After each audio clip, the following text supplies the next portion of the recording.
खते फेकून दिल्यामुळे ती 70 ते 80% वाया जातात आणि याचा परिणाम म्हणून खर्चात वाढ होते आणि पीक उत्पादनात देखील घट होते।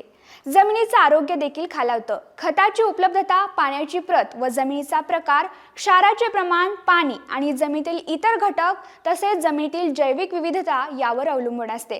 त्यामुळे रासायनिक खतांची निवड करताना काही महत्त्वाच्या बाबी लक्षात ठेवणं अत्यंत आवश्यक आहे। याशिवाय रासायनिक खते कशा प्रकारे दिल्यानंतर पिकाला लागू पडतात याविषयीची माहिती आपण या व्हिडिओतून घेणार आहोत। नमस्कार, मी निकिता पाटील आणि तुम्ही पाहताय ॲग्रोवन। कोणत्याही पिकाच्या उत्पादनासाठी नत्र, स्फुरद, पालाश, कॅल्शियम, मॅग्नेशियम यासारखी 16 पोषक द्रव्ये आवश्यक आहेत। माती परीक्षणानंतर जमिनीमध्ये कोणत्या अन्नद्रव्याची कमतरता आहे हे लक्षात येते। त्याचे प्रमाण, पिकांच्या वाढीसाठी किती प्रमाणात अन्नद्रव्ये द्यायची याच्या शिफारशी कृषी विद्यापीठांकडून प्रसारित केल्या जातात। त्याचा आधार घेऊन आवश्यक ती भर खते, वर खते पिकांना द्यावी लागतात। रासायनिक खतांची निवड करताना दीर्घकालीन पिकांसाठी नायट्रोफॉस्फेट 15-15-15, अमोनियम फॉस्फेट यासारख्या संयुक्त खताचा वापर करावा। स्फुरद या अन्नद्रव्याची उपलब्धता सोपी होण्यासाठी पूर्णपणे विरघळणाऱ्या खतांची निवड करावी। यामध्ये सुपर फॉस्फेट, डायअमोनियम फॉस्फेट यासारख्या खताचा समावेश होतो। स्फुरदाची कार्यक्षमता वाढविण्यासाठी स्फुरद विद्राव्य करणारे जीवाणू म्हणजेच PSB खतांचा वापर करावा। डाळवर्गीय आणि तेलबियांसाठी गंधकयुक्त खतांचा वापर करावा। Ammonium sulphate, single super phosphate, ammonium phosphate, sulphate ही गंधयुक्त खते आहेत।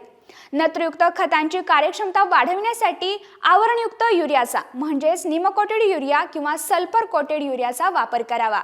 हिरवळीची खते म्हणून गिरीपुष्पाचा किंवा सुबाबळीच्या कोवळ्या फांद्या वापराव्यात। आता आपण पाहूयात रासायनिक खते कशी द्यायची ते। साधारणतः स्फुरदयुक्त आणि पालाशयुक्त खते एकाच हप्त्यात पेरणीच्या वेळी आणि बियाण्यापासून 5 सेंटीमीटर खोलीवर द्यावीत। नत्रयुक्त खताची पूर्ण मात्रा एकाच हप्त्यात न देता पिकाची अवस्था लक्षात घेऊन 2 अथवा 3 हप्त्यात द्यावीत। चुनखडी असलेल्या जमिनीत अमोनियम सल्फेट किंवा युरिया जमिनीच्या पृष्ठभागावर दिल्यास बराच नत्र उडून जातो, म्हणून ही खते जमिनीत मिसळून द्यावीत। नत्र वाहून जाऊ नये म्हणून पाण्याच्या पातळीवर नियंत्रण ठेवावे। खते शक्यतो पेरणीच्या वेळी द्यावीत व मातीने झाकावीत। पिकाच्या कालावधीप्रमाणे खताच्या मात्रा विभागून देणे अधिक फायदेशीर ठरते। अशा प्रकारे खतांची योग्य निवड करून ती योग्य ते प्रकारे पिकाला दिल्यास खते वाया न जाता त्याची कार्यक्षमता वाढते। या माहितीविषयी तुमच्या मनात काही शंका असतील तर आम्हाला कमेंट बॉक्समध्ये नक्की कळवा आणि अशाच नवनवीन माहितीसाठी ॲग्रोवनला आता सबस्क्राईब करा।